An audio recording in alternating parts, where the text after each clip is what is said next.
कैसे जाई भुलाई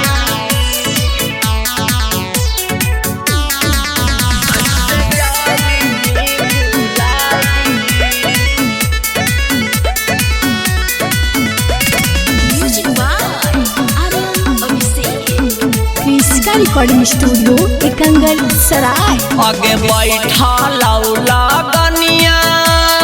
पड़ा लौदा है जवा एगे कर जवा कैसे देमी बिसराई एगे हमर जनुआ कैसे जाई मी भुलाई एगे हमर जनुआ बैठा लौला गनिया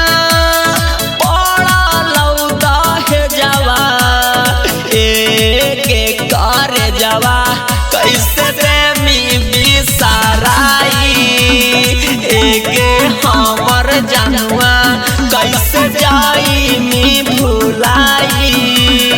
एगे हमर सोनमा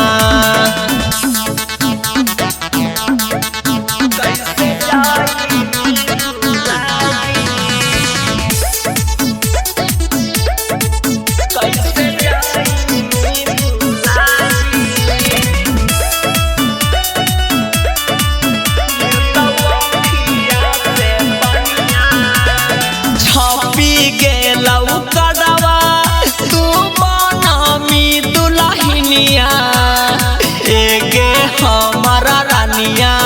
गिरतवा खिया से बनिया एगे हमारा रानिया गिरतवा खिया से बनिया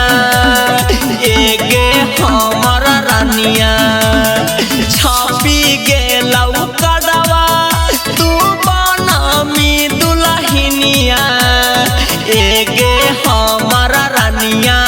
गिरतवा खिया से बनिया एगे हमारा रानिया गिरतवा खिया से बनिया एगे हमारा रानिया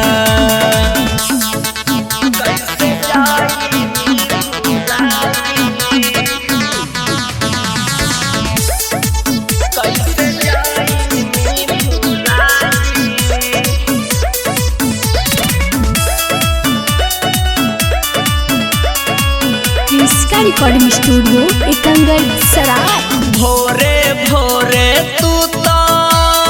हो जाइमी बीरानमा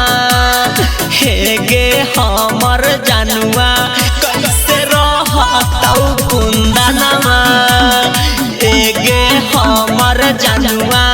कैसे रहतौ कुंदनमा एगे हमर जनुआ भोरे भोरे तू तो हो जाइमी बीरानमा हेगे हमर जनुआ कैसे रहतौ कुंदनमा एगे हमर जनुआ